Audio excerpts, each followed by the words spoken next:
Alright, so we are in my apartment right now, and we've gotten back from Home Depot.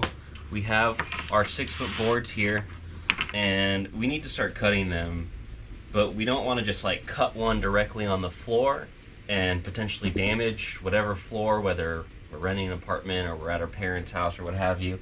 So I'm going to grab a cutting mat, right, to begin with, but I'm going to try and avoid cutting into this as often as possible. So I'm going to make myself a couple of riser blocks, or 4 of them rather, to elevate the piece that I'm working on so that I can like take the saw all the way through. And this is a great opportunity to practice cutting.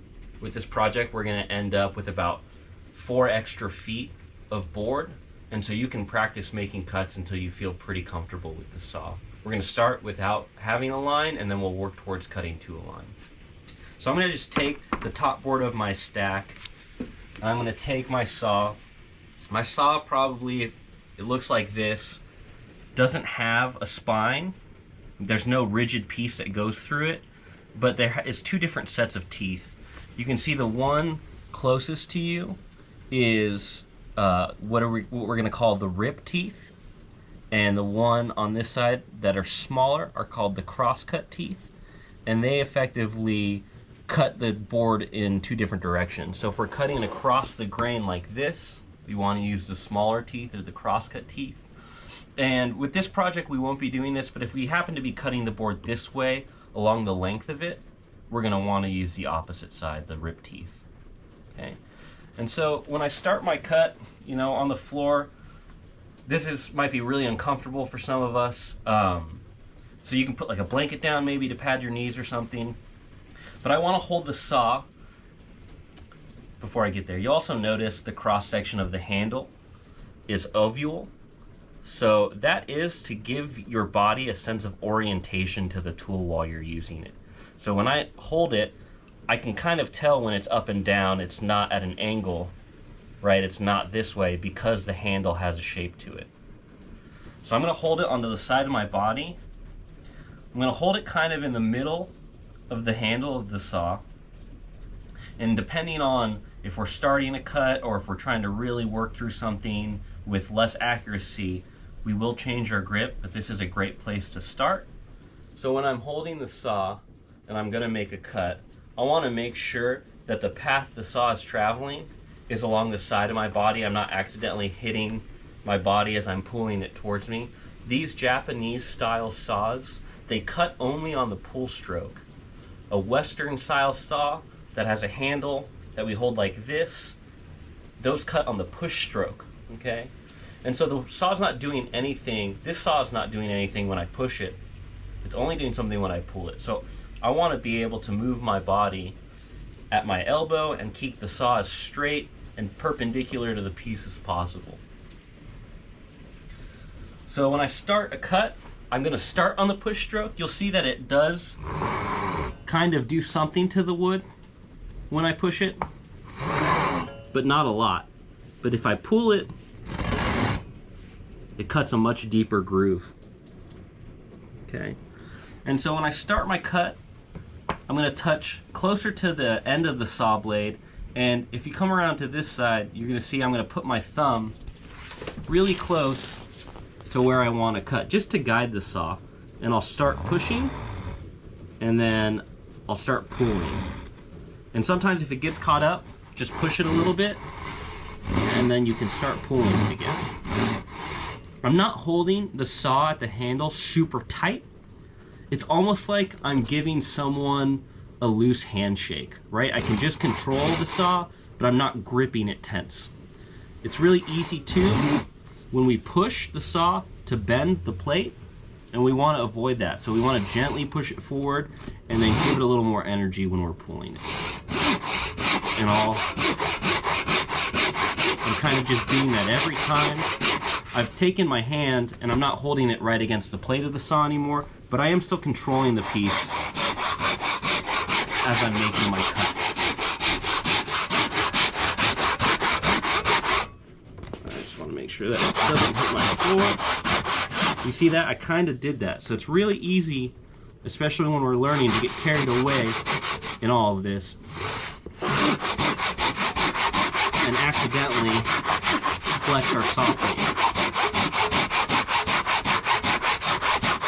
When we get near the end of our cut, we want to slow down because it's really easy to do that and hit the floor, okay? So now we're going to cut 3 more of these to make little riser blocks, so then we can cut the rest of these boards. But don't feel shy, keep practicing your cutting. It's a really good technique that you're going to need to learn. Okay, so now I've cut 4 blocks, you know, maybe 2 to 3 inches wide, and they're not perfectly square or anything, they're just pieces of scrap that I now have to elevate my piece. And I've cut 4 of them so that I can support this board all the way across its length. I'm going to try and cut this first end square, but then as I cut my next part, if I want to make a cut here, I want each side of my cut to be supported. So I have 2 blocks on this side and I have 2 blocks on that side. I'm going to take my speed square to mark a line that is perpendicular or square to the edge of the board. So I want to make sure the fence on this square is nice and tight to the edge. And then I'm going to just draw a line, doesn't matter where, all the way across. And now I have a line. Now I'm going to try and follow that line to cut. I don't want to try and use the square as a guide while I'm cutting because it'll break the teeth of my saw. So I'm going to take my saw and I'm going to hold my thumb and I'm going to try and cut the line in half, so to speak. So I'm going to, like we talked about cutting earlier, I'm going to put the saw teeth right on the line, and you can see on either direction, actually on this side, there's a reflection of the board in the plate of the saw, right? And as I move it, the reflection changes what looks like the angle of the edge of the board. So I know I'm really square if that line looks continuously straight, okay? And again, I'm making sure that my handle is vertical, and I'm going to start cutting this. So I'm going to push gently, I'm going to pull gently. And every time my saw gets caught, instead of trying to pull it through, I'm going to push it back through, and I'm going to keep cutting. So to begin with, I'm cutting with the saw at an angle, downward, and I'm just trying to get the path of the saw, or what we call the kerf, started. And as I get that kerf going, I will slowly flatten and bring my saw down, and I'm trying to constantly keep the blade of the saw in line with my line. Now if our cuts aren't perfectly square, that's okay. It's kind of the beauty of making an object this way, is that there's some room for error, and you don't need to be an expert to do this accurately. Now I don't want to too quickly, I should say, come down and make my saw straight to match this line, because it doesn't live in the kerf when I do that. I want to keep part of the saw in the kerf at all times, because that is going to, I need to reposition my body, that is going to give me a more accurate cut. Come on now.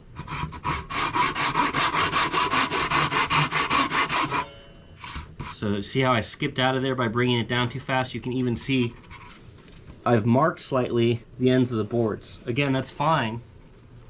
We can adjust, but it's something to pay attention to as I'm cutting.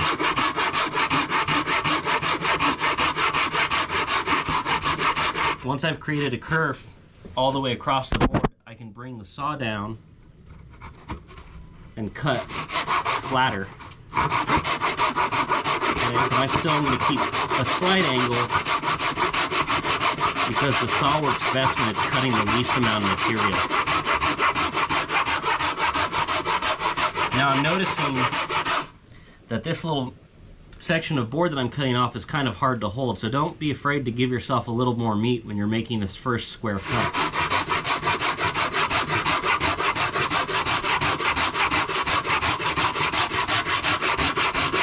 And again, as I get towards the end, I'm going to slow down. And that way I don't drop my saw into my cutting mat or into my floor. And if we take our speed square, again, this doesn't have to be perfect, but I'm much closer to the end of this board being square than I was before. You can see there's a lot more meat here, there's less there.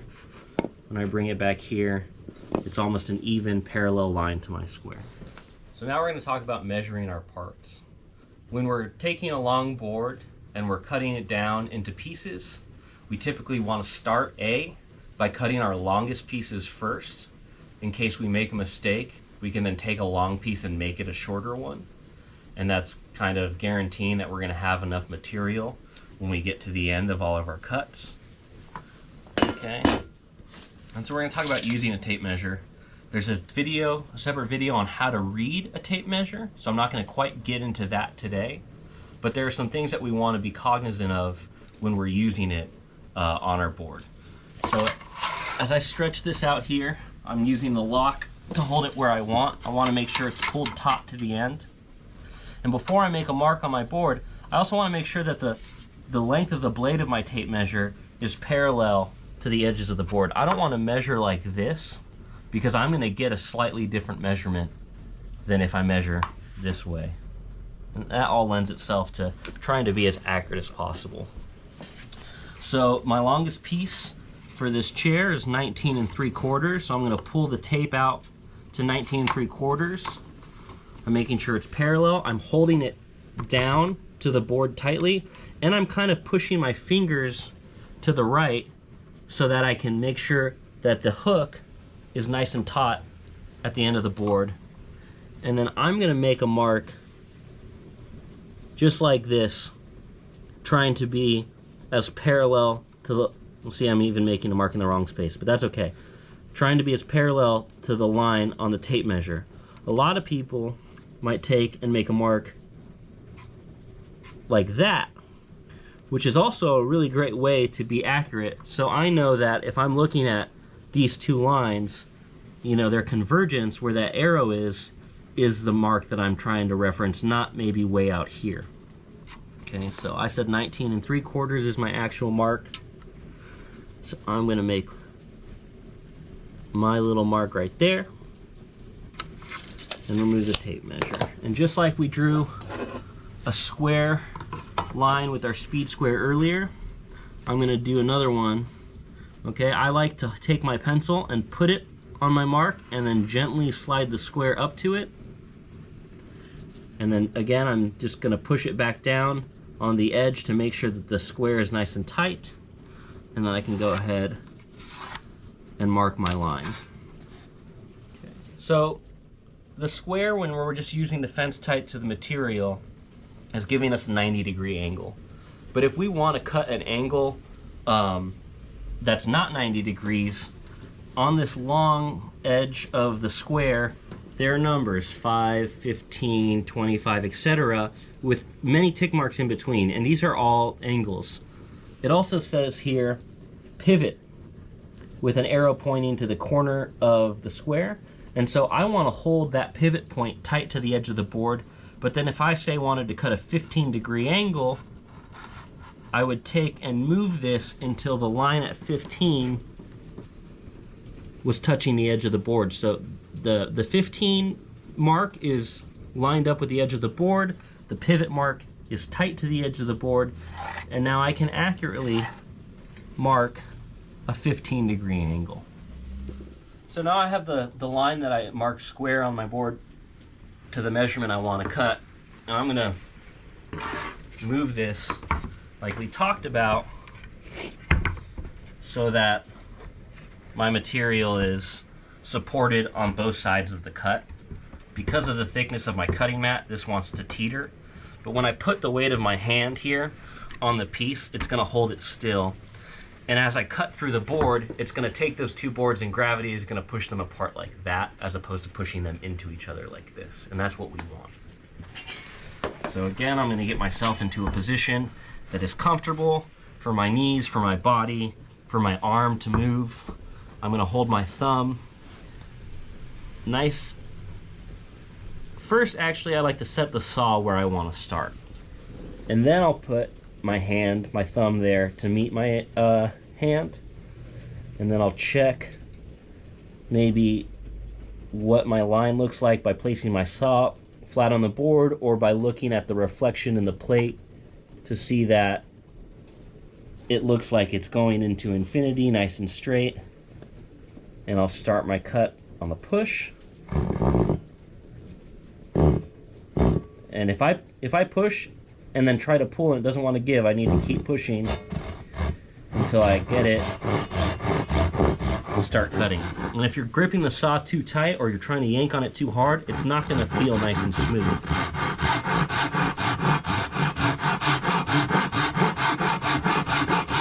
And if our sawdust gets in the way of seeing our line, we can kind of just blow it out of the way, take a pause, and restart.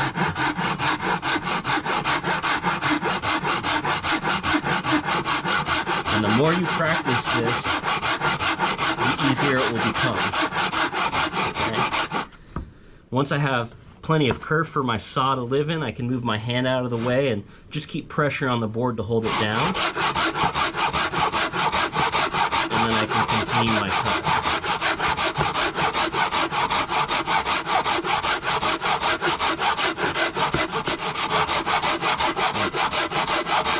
Again, slowing down, you can tell I'm not quite there.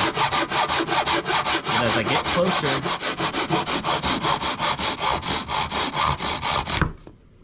and you saw that the board dropped back down, which is exactly what we wanted it to do.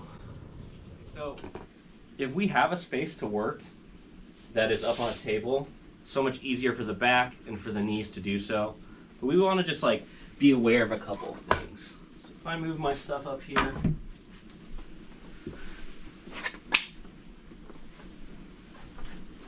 again, I want to cut up on the blocks so that I can cut all the way through something and make sure that I'm getting a nice clean cut and I'm not cutting into whatever is underneath me. I have a cutting mat again.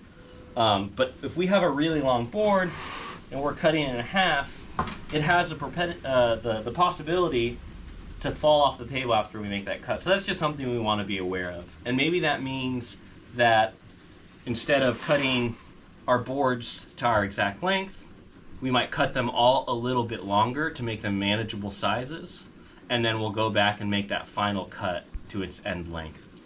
The same principles of cutting apply, where I want to make sure I'm set up to where my saw is on the side of my body and I can move it back and forth freely. And you know, a table like this is a great option. A kitchen counter maybe isn't the best, because when we're up here, that's a little bit more awkward. Okay, we want to be able to put weight down on the piece, both with the saw and with the hand that's holding it.